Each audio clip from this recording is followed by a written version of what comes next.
How you guys doing today? Welcome to another episode of On the Line. Today, me and Connie, the author, Connie Alleyne, is going to be discussing, if you're interested in making corrections a career and you want to eventually cross into the admin position, we're going to give some advice on what you need to do on day one that I think will help you as you cross into possible admin. Because trust and believe, as I look back, there's a lot of things I wish I would have done more of on the front line. But first, let's say hi to our published author, Connie Alleyne. How are you, Connie? Hi, I'm good. So Connie Alleyne here. I am the founder and president of the Civilian Corrections Academy. I'm also the podcast host for The Fly Behind the Wall. And now I am the published author of The Cage Was Her Cocoon. I almost did it again. I would have caught it. You would have caught it. But thank you as usual for having me. And certainly I hope that what we have to share will help those coming up. Right. By the way, guys, The Fly Behind the Wall is her podcast. Also Conversations with Connie. But either way, she's an author. That's the key. So guys, both of us I'm currently in the admin position. Connie was in the administrative position. So I believe we have some good advice. I'll give my advice from maybe a custody perspective. I think Connie can also provide both. But she'll focus also on the civilian side of things. So for me, entering this profession, what I would have liked to have done a little more of is noticing what's to the left and right of me, knowing that when you cross into the administrative level, guys, you got to realize something. You're seeing the prison or the facility as a whole, which means it's not so myopic to one department. So when you get a chance and when you start understanding what your role is, again, we learn every day. It's a good chance to see how your role interacts with other roles. Because most of the best learning I got was from my frontline experience and those interactions with those other departments. And believe it or not, guys, that plays a big part when you cross up to the higher level, because in the higher level, all it is about the interaction between those different departments. So it's great to see that effort to have that communication right from day one when you come in, because then you'll know how that plays out when you move yourself further up. But what's your thoughts, Connie, just entering the profession? What would be one of the things you look for? So I think one of the things that I wish I did more of is really just looking to see what others were doing in their role. I think I came in so focused on learning what my role was. And even once I learned the role, just knowing that the role was going to evolve over time. I mean, but you're not able to really forecast that that's going to happen. It's just the nature of the job, right? Things change, pieces of the puzzles get moved, and your role will expand or contract. Like, that's just our reality. But I think that when we are spending more time, especially in these admin roles, and we do have to look at the bigger picture, it isn't just what's going on in your department anymore. It's how your department is depending on other departments. And so it's important that you learn what's happening in other departments. That way you could kind of see where all those moving parts are and how you kind of all are interconnected. Yeah, I like what you're saying, because when I first came into the profession, I was really focused on what I needed to learn, not realizing that in my effort to just kind of focus on what I needed to learn in that position, I may have isolated myself from opening myself up to what the other departments have to offer. So a big thing about that connection is understanding what the roles of those other departments are and how those roles kind of work with yours, because there is a balance here. I mean, especially when you're custody, you're the foundation. So pretty much all the departments have to kind of go through custody at some level, but knowing exactly how that interaction is, knowing, what their goals are for those other departments, because then as you start to move up in the administrative position and you have to start making those decisions, you'll know where that balance is. Like, how do I make a decision that balances the house and not so much the department? Because most of our problems, and I think, Connie, you would agree, is when you're on the administrative level, most of the problems tend to be how to get those departments working together as one. And I think that is something I should have observed more or been a part of on the front line, as opposed to me now coming up trying to figure it out.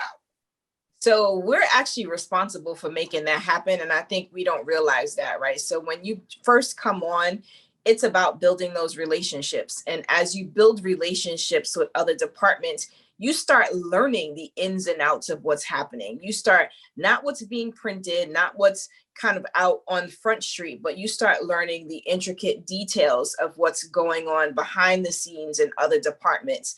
And it's those relationships that open up opportunities that I think in the beginning we might dismiss because that's not really something that you're interested in, or maybe that's just not something that's in your wheelhouse. But there's no reason why you can't learn it, or there's no reason why it can't become a part of your wheelhouse. So I think as we start moving through and we start sort of moving and shaking, I think in our respective areas, we do have to understand that we're responsible for broadening our network and broadening our understanding of more the comprehensive picture of corrections, and not so much so, for me, it's not what's just happening in medical, mental health, and dental. It's what's happening with the school, because that's where most of our population is at.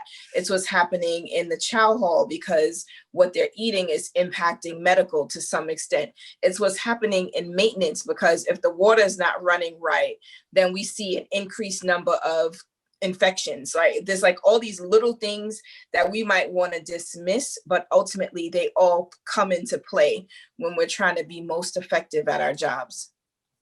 Yeah, and I think when you have that respect for all those different components that you mentioned, which ultimately leads down to the departments that are responsible for those components, when you start crossing into the admin, that will also give you a better perspective of just knowing that everybody has value. You know, everybody has a part in this mission. So again, just to kind of start coming to a close, I think the best way to answer this is get to know the different responsibilities of what's all around you, but more importantly, really focus on how we interact with each other. You know, what is my role? You know, not just by me running a housing unit, but what can I do to help social services be better? What can I do to help, you know, mental health to be better? What can I do to help medical to be better? Because I think in return, I would love for them to think the same.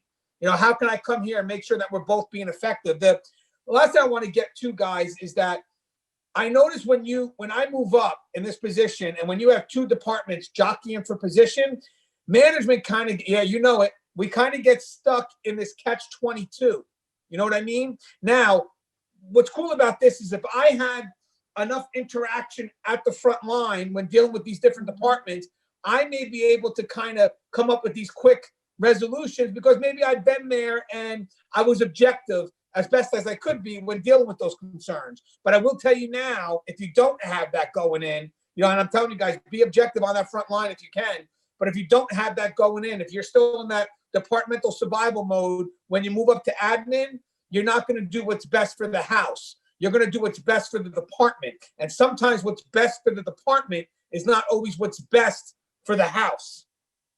Does that make sense, Connie? Am I somewhere with this? Or? No, it absolutely makes sense. I mean, you know, there's been many instances where, you know, you are juggling conflicting requirements. You know, it's just a reality of our environment. But I think it's the relationships that help you navigate that. It is, I have a close enough relationship with this particular person or that particular person to be able to say, hey, listen, this is what I'm dealing with.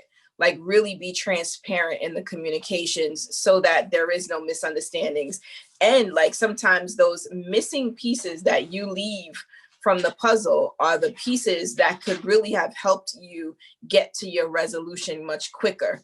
And so I think sometimes we think strategically, maybe if I don't say this, I can move this along. But the reality is that when people don't have all the information, they're not making decisions based off of all the information, which means that you may take longer to get to that final resolution because you left out a significant piece of that puzzle. Yeah, and sometimes you don't want to wait till the last minute to realize that. You know, it's true.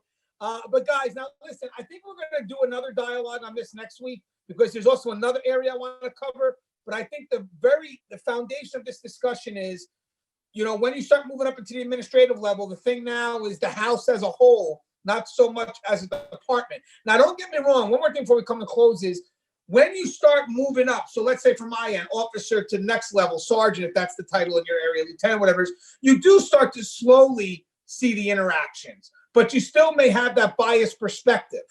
It's only when you get up to administrative level where you're responsible for the house as a whole, where you start to see that, man, I have to win on all accounts and not just on one. So like if I have an argument and it's okay, like custody gets the best of this argument, that doesn't work for me as administration. It may work for custody, but it may not work for me if that best comes with a loss from another department, if that makes any sense. So go again. So first word of advice, and I'm sure we'll touch on this again, get to know the responsibilities of the house as a whole. Interact with those other departments. Connie, anything you want to say in closing? I just want to say that in any situation that you enter, particularly in corrections, you cannot go in just one track minded. You do have to be able to go in and see that there are many tracks kind of rolling at the same time, and that there are always ways that we can be supportive of each other. We just have to communicate and ask the question, because sometimes people don't even know that you're a resource because they don't know you're there, right? They may not have interacted with you in the past, so they don't know that you're available or that there's something that you could do to help. And so I would just say, as much as we would like for people to welcome us, that you can also go out and start to engage people so that you understand what's going on in your facility, as well as those happenings at the broader level. Yeah, and just in my closing, I like what you said. I just want to reiterate something. As the front line, knowing your resources is knowing those other departments. We are the definition of community policing. And then definitely when you're at the higher level management and you're managing everything, knowing your resources is paramount there, which tends to be those department heads who can help facilitate what may be ambiguous to you. Because when you go into these administrative positions, know for a fact that you don't know everything. And you're going to be leaning on your department heads, but that's okay because they've been put in those positions because they should be trusted. You know, that's the key because they represent the best of their department. All right, guys, as always, guys, the show is on the line. Don't forget, guys, subscribe. Guardian RFAD's got a lot of good information here. So please, if you get a chance, subscribe to the channel. As always, guys, stay safe.